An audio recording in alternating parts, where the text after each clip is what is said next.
Ụmụnne m na ụmụnna m ele ụtọ ọnọrọ na okpukperechi ọnwa nọ nwa mba nnọ awụchasịala m eyi.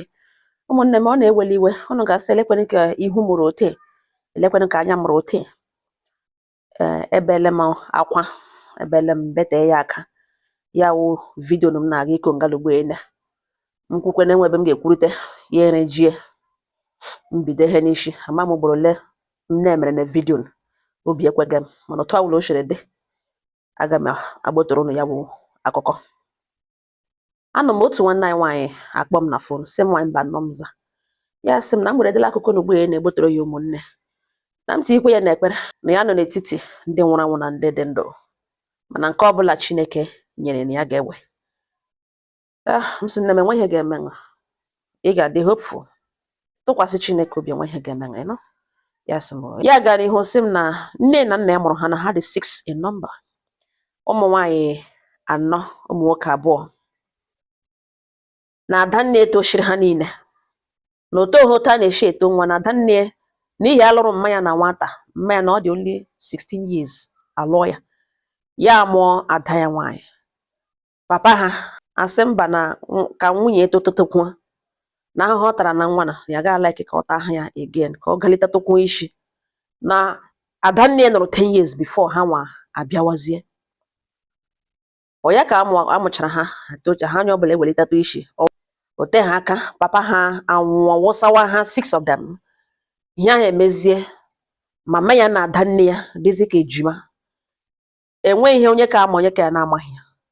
Ha abụọ atụkọ ọnụ tụkọta isi na Adanne nwere ịhụnanya ebe ha niile nọ too much na eshie nke ọbụla ọ gbara kama ya eburu ọnụ matụke na Adanne sacrificed a lot imeke sure that na onye ọbụla dị mma. O ruo ka ha welitere isi na ya nwere isi akwụkwọ n'ime ụmụnne niile na ya nwere isi akwụkwọ na ya nwere isi akwụkwọ. Adanne kpọwa mme na ebe kele nwe akwụkwọ ya nwa ahụ ndị ka ha nọ n'ụyọ na kele ga-aga skuul na ha kwesịrị ka ha nwee otu graduate mmanya jụọ ha ga-ebulikwa ya yes na otu ọbụla o si na Chineke ma Adanne agbata isi gbaa ya nwa aga lewa ya ekele JAMB nweta admission na mahadum gọkwa na pụta ọfụma. Mpụta ya na-apụta ya ahụ di ya lụọ di ya Chineke za ya ozugbo ya na di ya lụchara ego atakara ya na di ya bido arụshi ụlọ ebe ha bi n'ọha rụrụ ya na di ya bụ famili ya na mburu na di ya enweghị ọ na-eji ntị anụ akwa famili ya na otu unu tara ka emegidere mgbe Adanne ya buru ha ụzọ lụọ di mụta ụmụ nwoke 3 ka diọkpara ya wụ sickle cell anemia. Nwa ahụ ebido tọtọrịwa Adanne ya ego not just Adanne ya na-esend ya na-elu ego rute mgbe o rutere ya bịa nwee problem a very big problem health issue ya na-aha ahụ na ndụ ya niile na enwe ike inwe. Ọ gịnị wụ the health issue? Breast cancer. Na ara ya ofu ara ya ebido zaa gbapuo bido rewe na-aga ụlọ ọgwụ na ego niile tụtụrụ ego di eji lachara n'otu ara ahụ na somebody emecha na ya ga-akọnekt ha na ha weta ego ya na di ya weta ego na ka esend ya Germany na ebe ahụ no free treatment this and that. The young man egwuru ha wayo kashi ike na chemo na gịnị na-enwebe ihe ya na-emebe ma ọgwụ ma gịnị ya everything na mhụnote Nigeria tashiri eze na ọ dịghịre ha izi tiri ụmụ ya 2 tiri ụmụnne di ya nwekwara family problem ya nwa bugekwe side ahụ na o ruo mgbe o ruru Adanne ya agwawa dat na nwa ya nwoke diọkpara ya n'ụwa sikla na ego na ọgwụla ya n'aka na ya chọrọ ya ego na ya dị mbụ enye ya na di ya dị mbụ enye ya gwa Adanne ya na-eji ha ego. Adanne ya si ya biko ya gwa Adanne na enwezighị ego gbotoro ya n'aka na enwezighị ego ya ji. Adanne ya si na ya ekwekwala ka nwa ya nwoke na nwụla ahụ na asị o ruo 22 years o ruhala 22 years ugbu a na ọ ga-enwezi ihe ga-eme ya biko na nga Adanne ekwuge datin the last money ya na di ya ji na agalaga deposit na ebuku ole for operation because o tele doctor kwuru okwu operation mana ụjọ di ya ekwega mana ugbu a o kwetara na akwụrụ ụgwọ ebuku ole for ị ga-achapụga dị ara. Adanne na-agwa ya na ya nitere ego na ekwekwele nwa ya nwụ ekwekwele nwa ya nwụ na ego ha wejuga nwa ahụ n'ahụ na ego atara ya ịzọ nwa ahụ ndụ na nke ya dị too severe. Ya gwa Adanne na ihe ọ na-ekwu na-emetụ ya na ọ bụrụ na ya eji ego na ọmụ ya wụ. Adanne si ya biko na ọ zọrọ ya nwa ya nọ ndụ na ya biko onwe property ya na di ya enweghị ire ya ha ree ya biko. Ya chọkwana ịgwa Adanne na the last property erere na ọ moto ya na-erele moto ka di ya zọrọ na-erele ya chọghị ịgwa Adanne. Ya sị Adanne na enweghị ego ya ji eziokwu. Adanne asị na Uchechukwu ya mee. 1 week later nwa anọ ntara nwụọ. Adanne ya ga-agwa mama ha na ihe niile ya mere na ọ bụrụ na ya azọlighị nwa ya ndụ na nke ya na ya abụọ na-eme gara aga na ọ bụrụ na ya nwụọ na ya abịakwala na ya na onwe ihe Adanne ya gwaga mme na mgbawa obi n'anya mmiri na ya na onwe ya chọzighị na ya elewere nwa ya dagbuo ya n'anya na ya mere ka emeka ọzọ. Mma ya nọrọ nga na-akwa n'anya mmiri kpọwa ya na fonu si ya dat na enide ya nwụrụ nga na daru ala na ụkwụ ya kpakwala na burial na ya etighị isi na ya ga-esi n'ala ụmụ agbara pụta kọgbuo na ahụhụ ya na Adanne tara n'isi. Asịgodo na oji na o kwesịrị ịga biri na o kwesịghị ịsị Adanne ihe Adanne mere ya wụ ihe Adanne ga-ana ya ego ọbụla enye amount o mepe ọnụ si ya na ojighị ya. Mma ya ekwu ya sị mma ya o ya nọ na diọkpara nne ya kpọọ ya na fon. Mgbe ọ kpọrọ ya na ya nọ n'ụlọ ọgwụ ya dị down ọ jụọ esa na ojikwa ahụ na ya like ultrasound ya sị ya chịwa ya gwa diọkpara nne si biko na o nwere ihe ya chọrọ ka o mere na nwere ọtọ ọ ga-esi marry nji next week Saturday gba Adanne ha ka ọ bịa ọ lọta kpọọ mmadụ atọ ndị kens ka ha lọta na ya chọrọ ịhụ ha niile na enwere ihe ya chọrọ ịgwa ha na ya biko mere ya destin ọgụdụ ofu ihe o mere before keneme nneme. Diọkpara nne ya jụọ esi keneme nneme na ụdịdị gị na how ya gwa esi ya biko na o mere na diọkpara nne ya so oke nsogbu anụ na ọsọ Saturday ya sị ruo Saturday enweta oshi marry nji kpọọ ha niile ezukọta ya lọta ozugbo mma ya hụrụ ya mma ya ebilie ụwa. Adanne ya ebilie ụwa ndị ka ọzọ ahụ ya hụ na ya tara ezigbo ahụ.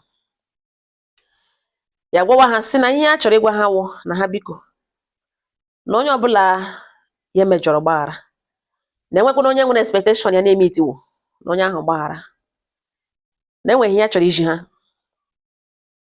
na ihe ya nọ n'elu ya for some time now. Ya ekpuru nwe ya ekpughu kpụpụga ha ahụ dị ara ma bandage ejiri ma o sokwuchana akwa esubiri dịka ebe mmadụ nwụrụ. Mgbe akwa ha bịara akwụwa diọkpara nne ya amapa eji ka osoga ada amapa eji akwa na-asụ ụfọdụ na-atụgburi onwe na ogene ya gwa na ọ kansa. Otu a ka Adanne si bata mgbe ọ hụrụ ihe megara ya bata n'ime ụlọ mgbe den ya nọ ọdụ ya yikwana ha efe ya etie sị gịnị ihe ka na-ekwu ha okwu. Mma ya amakpụta sọ ihe ka ọwụnụ na-ekwu ha okwu.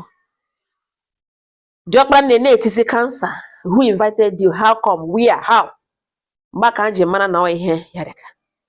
Ya gwawa Adanne si ya biko na ihe kpatara na ya ejiri ejighị ya destin wụ na ya ma na enweghị ihe ọ nụrụ mama ha na-aga anụ na ihe ejiri eji ya destin na ebe o shile ote dị na ya sị ka ya bịa ejizie ha na ha ewere anya ha ahụ ihe erighi ya ego na ego niile di ya kpara na ọ weela ya n'ara na ihe na ọ kansa na ebu ka ole ya for operation ị ga-bee ya na doctor si ihe nwere na ọ naanị 30% chances of survival na ha ahụ ya ewere ha ga-ahụkwa na wụrụ n'otu eshiri kere na mama ya sị na ya nwụọ na ya bịakwala na mama ya na ya abụọ ya amaghị onye ga-ebuzo ya ibe ya ụzọ anwụ mana ihe ya sị ga-eji ha wụ na ya ọ ga-ekwe ya ịdị na di ya jụrụ ajụ na ihe na ya na-eme mana na ihe ha wụ family na ọ dị mkpa ka onye ọbụla mara ihe nwanne ya na-agabiga. Ọ si ekwucha ya bilie chọwa ịla Adanne ya gụgba ya bewezie ntụrụ na-achọ ikpe isi n'ala na-ebe ajụ sọ gịnị mere ọ gwaghị ya ya gwesịa na gwa ya n'elu nwa ya nwoke Obuarịga ọ wee adịrị ya problem na o kwesị ekwesị ka ya gwa ya na ya gwa ya dati enwe ya conscience. Ọ sị ha ejiga ya sị mba ka ya lawa na ya nwere doctor's appointment ya hapụ ka ha ebe ahụ lewe na nwanyị mba nnọọ na Adanne na-akpọ ya anaghị epik. Adanne gara ga ekwuo na ọ ya nwa gburu nwa ya, na ọ ya nwa the reason nwa ya jiri nwụọ. Na Nwamba nọ na ebe ya na ugbu a na-enwezi ike ya zagata ha ma mma ya ma Adanne kọl. Na ya na-elechi ya anya n'ihu. Mgbe m egwu egwuregwu chamsi ya nne m ya sị, "Ị mekwara mistake." Otu ọbụla o siri dịrị, aga m asị, "Ị mere very big mistake." Adanne dị broken. O feel the pain of not getting the support from you when she needed it was too much. Ọ bụrụ na ị gositara Adanne ṅara ṅụ, gosita ya ihe ị na-agabiga, ọ ga-enyere ya aka ịchọ solution elsewhere. Mana ọ dị very busy in agony, disappointment. Ya dị helpless, were hope ya niile tiga ebe ị nọ. Ị gwatụwara ya na lekwe ihe ị na-agabiga, nwa ya nwoke ahụ agara enwu. Ọ gara chọrọ ụzọ ya, chọwa solution, chọwa ebe ọ na-aga ibi ego, mana ị gwaghị ya. Ka one. Now ị gwala ha niile, the whole family now, the sad, the broken. Gị nọrọ ha kwa na ị chọghị ịza kọlụ ha, ị chọghị ime ka ọzọ. The mistake ga-abawanye. Hapụga ha ka ha bịa close. Hapụga ha ka ha erute nso. O doona ha anya na ọ bụrụ na iji chọghị inye ha, kama lekwe ihe nọ n'elu ya.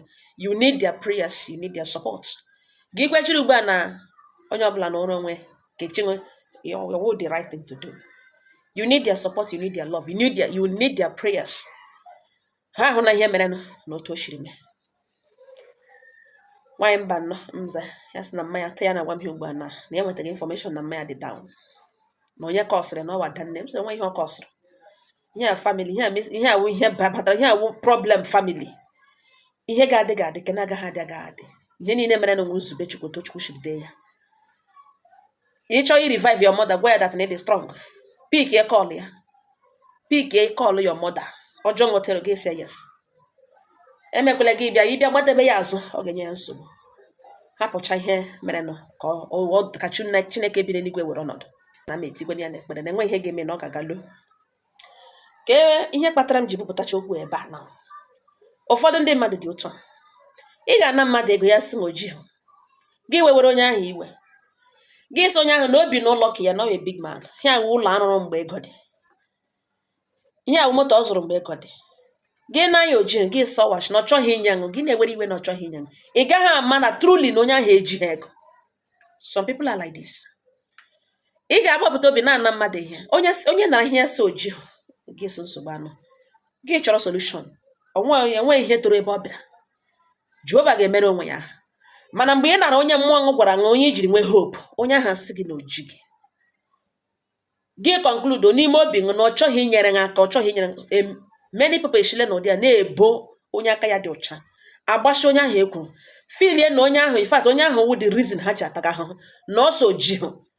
Ị gaghị ama na truly onye ahụ ji. Onye ọwawo nke onye ọbụla bụ nke ya.